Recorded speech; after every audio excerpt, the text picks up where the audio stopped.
मजहब ज़्यादा ज़रूरी है या कौमी मफाद ज़्यादा ज़रूरी है? मज़हब ज़्यादा इम्पोर्टेंट है। देखें हमारा अकीदा, हम लोग मुसलमान हैं, ठीक है। हमारे लिए लाजमी है कि हम जो है ना पहले अपना दीन देखें। अगर आप अपना दीन बेहतर करेंगे तो आपकी दुनिया और आखिरत भी उसी के साथ साथ जो है ना बेहतर हो जाएगी, ठीक है। तो हमें पहले दीन की स्टडी करनी चाहिए, ठीक है। तो वही उसी से हमारे तमाम मामला जो है ना वो बेहतर। मजहब कैसे ज़्यादा इंपॉर्टेंट है? क्योंकि मुसलमान के पास जो है ना वो मज़हब के सिवा और मतलब कुछ अहमियत नहीं देनी चाहिए किसी चीज़ को भी, क्योंकि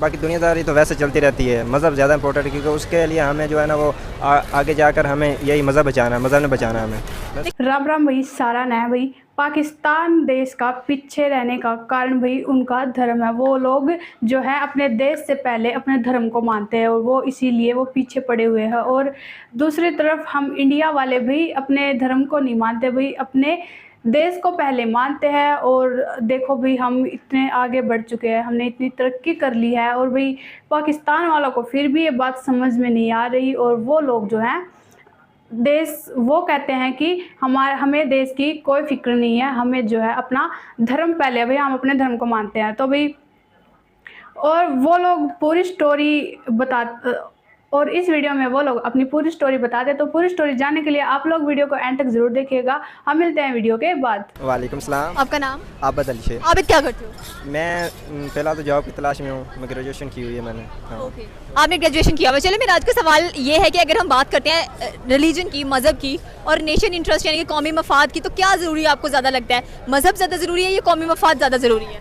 मज़हब ज़्यादा इंपॉर्टेंट है। मज़हब कैसे ज़्यादा इंपॉर्टेंट है? क्योंकि मुसलमान के पास जो है ना वो मज़हब के सिवा और मतलब कुछ अहमियत नहीं देनी चाहिए किसी चीज़ को भी, क्योंकि बाकी दुनियादारी तो वैसे चलती रहती है। मज़हब ज़्यादा इंपॉर्टेंट है क्योंकि उसके लिए हमें जो है ना वो आगे जाकर हमें यही मज़हब बचाना है, मज़हब ने बचाना है हमें। लेकिन आज की अगर देखा जाए तो जितने भी ममालिकों ने तरक्की की है, उन्होंने मज़हब को हमेशा एक अलग हिस्सा रखा है और कौमी मफाद को अलग हिस्सा रखा है। यानी कि वो कहते हैं कि अगर हम मज़हब को कौमी मफाद में लेके आएंगे तो हमेशा पीछे रहेंगे, क्योंकि मज़हब आपको पता है बहुत हसास चीज़ है। नहीं, ये ठीक नहीं है, क्योंकि अगर आप मज़हब को लेकर चलेंगे साथ तो आप जो मतलब जो दुनियादारी है ना उसमें भी कामयाबी होगी और आखिरत में भी कामयाबी होगी। ये एज ए सिर्फ मुस्लिम के लिए है। जो नॉन मुस्लिम हैं वो क्या सोचते हैं उनके साथ हमारा कोई कंसर्न नहीं है। चलिए, अगर आपने कहा कि मुस्लिम्स के लिए, अगर हम अपनी बात करते हैं पाकिस्तान में रहते हुए, तो हम मज़हब को हमेशा पहले लेके आते हैं। आपको लगता है कि मज़हब को पहले लेके आए तो हमारा मुल्क तरक्की कर रहा है? जी, अगर मज़हब को पहले लेकर आए मुल्क तरक्की करेगा, ज़रूर तरक्की करेगा। अभी मज़हब पहले नहीं है मुल्क के अंदर? नहीं, इसमें तो मज़हब बिल्कुल क्योंकि पीछे ही है, क्योंकि इसमें ज़्यादा जो है ना वो दुनियावी जो मुफाद है ना उसको आगे रखा हुआ है। मज़हब अगर होता तो वो मज़हब के हिसाब से चलते तो वो ज़्यादा बेहतर था। वो उसमें जो है ना वो मतलब सारी जो है ना आप समझ ले, इस तरह समझ लें, क्योंकि इस्लाम में जो है ना वो एक मुल्क को चलाने के लिए भी कोड दिए गए हैं। जी जी, अगर उसके हिसाब से हम चलेंगे ना तो हमें तरक्की हासिल होगी। मतलब ये जो मुल्क है ना ये भी बिल्कुल सही रास्ते पे जाएगा और इंसान वैसे खुद तो है ना वो भी ठीक रास्ते पे जाएगा। मेरा लास्ट सवाल ये, आपने नॉन मुस्लिम्स की बात की, अगर अमेरिका इंडिया की बात की जाए तो उनका जो मज़हब है वो हमें काफ़ी ज़्यादा नज़र नहीं आता और मुल्की चीज़ों के अंदर, कौमी चीज़ों के अंदर, तो वो नेशन ने इतनी तरक्की की है। उसकी वजह यह है कि उन्होंने सिर्फ एक फोकस रखा हुआ है, लेकिन हमारे लिए तो इम्पोर्टेंट अपना मज़हब है ना, क्योंकि हम मुस्लिम हैं, वो नॉन मुस्लिम है। उनका वो अपने मज़हब को आगे रखें या ना रखें उनके लिए कोई फ़र्क नहीं है। वो रखें ताकि भी फिर भी नहीं उनके लिए कोई फ़र्क है, अगर वो नहीं रखते फिर भी कोई फ़र्क नहीं उनको पड़ता, लेकिन हमें फ़र्क पड़ता है क्योंकि हम एज ए मुस्लिम हैं। Thank you so much. उन्होंने अपने कौमी मफाद को देखा। कौमी मफाद कैसे मिला? उन्होंने बुराई ख़त्म की।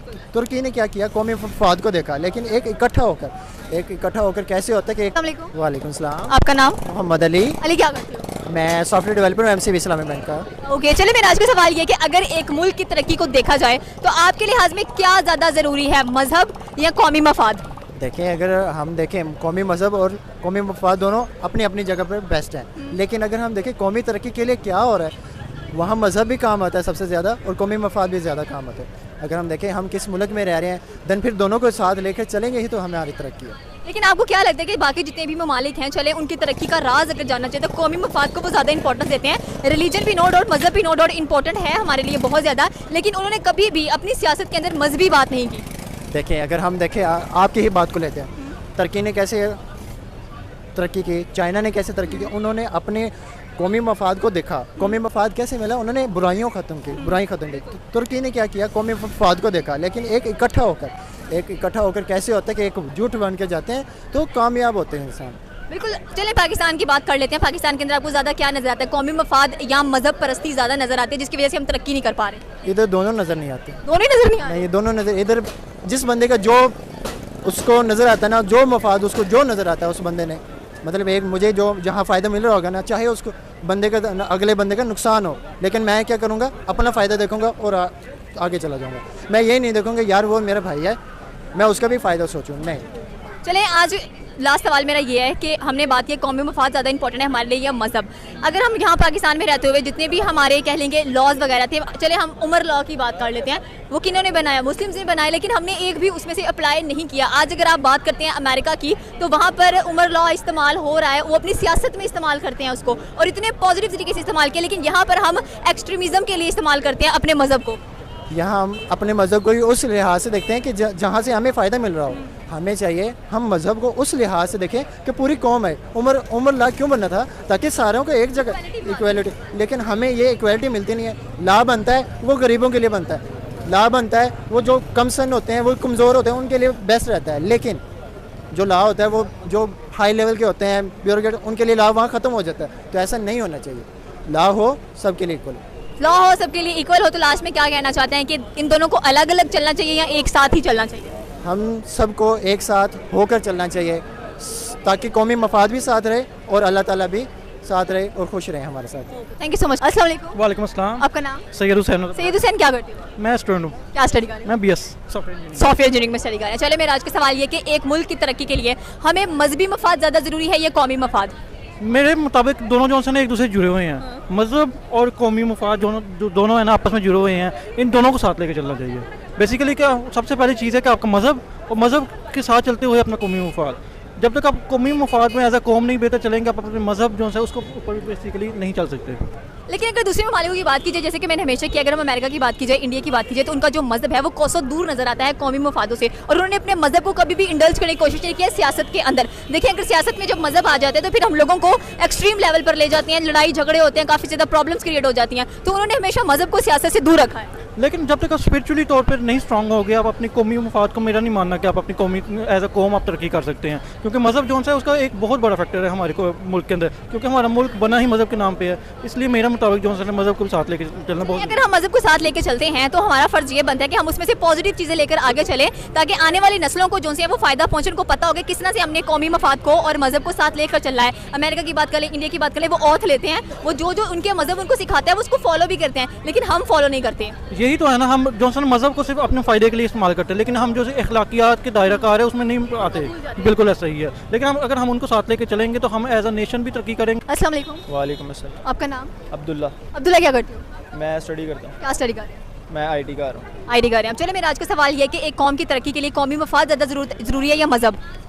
देखें, हमारा अकीदा, हम लोग मुसलमान हैं, ठीक है, हमारे लिए ये लाजमी है कि हम जो है ना पहले अपना दीन देखें। अगर आप अपना दीन बेहतर करेंगे तो आपकी दुनिया और आखिरत भी उसी के साथ साथ जो है ना बेहतर हो जाएगी, ठीक है। तो हमें पहले दीन की स्टडी करनी चाहिए, ठीक है, तो वही उसी से हमारे तमाम मामला जो है ना वो बेहतर हो जाएंगे। चलिए, मेरा अगला सवाल ये कि आपने कहा हमें दीन की स्टडी करनी चाहिए। दीन की स्टडी में से इखलाकियात सीखनी चाहिए कि किस तरह से हमने अपने लोगों को लेकर चलना, उनके साथ हमारा सलूक कैसा होना चाहिए। जैसे हम उमर लॉ की बात करते हैं, ठीक है, उन्होंने हर किसी को इक्वालिटी का दर्स दिया है और इक्वालिटी पर ही बात करते हैं, लेकिन हमारा मज़हब जो सा है, अगर हम बात करें तो हम उसको सियासत में ले जाते हैं और सियासत में लेके जाके अपने मफाद के लिए इस्तेमाल करना शुरू कर देते हैं। देखिए, अगर आप दीन को सियासत में लेके जाना चाहते हैं तो ये कोई बुरी बात नहीं है, ठीक है। हमें अपना नज़रिया भी चेंज करना चाहिए। हर दफ़ा हम लोग जितने भी ये हुक्मरान हैं इनको मौका देते हैं, तो अगर हम किसी दीनी बंदे को मौका दें तो हमें देना चाहिए। वो भी बेटर ऑप्शन है, जो कि हमारे लोगों को शऊर नहीं है, तो हमें उस तरफ भी सोचना चाहिए। और देखें कि हकूकुल्लाह के बाद हकूकुल बात भी बहुत इंपॉर्टेंट है, ठीक है। तो हमें चाहिए कि हम बंदों के हकूक भी पूरे करें, एक दूसरे का ख्याल रखें, ठीक है, क्योंकि एक मुसलमान दूसरे मुसलमान का भाई है, तो हमें इस चीज़ को भी लेके चलना चाहिए। चलिए, मेरा अगला सवाल ये है कि अगर हम इस वक्त बात करते हैं बाकी मुल्कों की, फॉरेन कंट्रीज़ की बात करते हैं, तो वहाँ पर जैसे कि आपने कहा कि ह्यूमन राइट्स बहुत ज़्यादा इंपॉर्टेंट है, तो ह्यूमन राइट्स नज़र आते हैं, और साथ में अगर उनका मज़हब की बात की जाए या नेशन इंटरेस्ट की बात की जाए। अस्सलाम वालेकुम। तो जैसा कि आप लोगों ने वीडियो में देख ही लिया होगा कि पाकिस्तान का पीछे रहने का क्या कारण है भाई। वो लोग अपने देश को ना मानते हुए भी पहले वो लोग अपने धर्म को मानते हैं भाई, और वो इसी कारण से वो पीछे पड़े हुए हैं कि वो धर्म को मानते हैं भाई। क्या है उनका धर्म भाई? कुछ धर्म नहीं है। वो लोग अपने धर्म की थोड़ी सी भी इज्जत नहीं करते भाई। वो अपने धर्म की भाई, वो लोग धर्म के नाम पे भाई पता नहीं क्या क्या गलत करते हैं। वो इतने पीछे पड़े हुए हैं और वो अपने देश को नहीं मानते। वो कहते हैं कि हमारा देश चाहे बाढ़ में, हमें अपने देश की कोई फिक्र नहीं है, हमें सिर्फ अपना धर्म चाहिए भाई। वो जो है अपने धर्म के लिए जीते हैं। और दूसरी तरफ हम इंडिया वाले भाई अपने धर्म को नहीं मानते भाई, अपने धर्म को बाद में मानते हैं, लेकिन पहले हमारा देश है। और हम इंडिया वालों को देखो, हमारा देश कितना आगे बढ़ चुका है, कितनी तरक्की कर चुका है, और फिर भी जो है पाकिस्तान वालों को ये बात समझ में नहीं आती कि हम जो है धर्म को मानते हैं, हम इतने पीछे पड़े हुए हैं। और इंडिया वाले जो है अपने देश को पहले मानते हैं और वो इतनी तरक्की कर रहे हैं, तो भी पाकिस्तान वाले ये नहीं कि हम भी जो है इंडिया की तरह ही अपने देश को पहले माने, लेकिन वो लोग ऐसा नहीं कर रहे। वो लोग अपने देश को नहीं मान रहे और वो जो है अपने धर्म को ही मान रहे हैं, और वो लोग ऐसे ही पीछे पड़े हुए हैं। तो भाई और ऐसे ही पीछे पड़े रहेंगे वो लोग। तो भाई आप हमें इस बारे में क्या कहना चाहते हैं, हमें कमेंट करके ज़रूर बताइएगा, और वीडियो को लाइक एंड सब्सक्राइब जरूर कीजिएगा। हम मिलते हैं आपको ऐसी ही एक अगली वीडियो में, तब तक के लिए बाय बाय।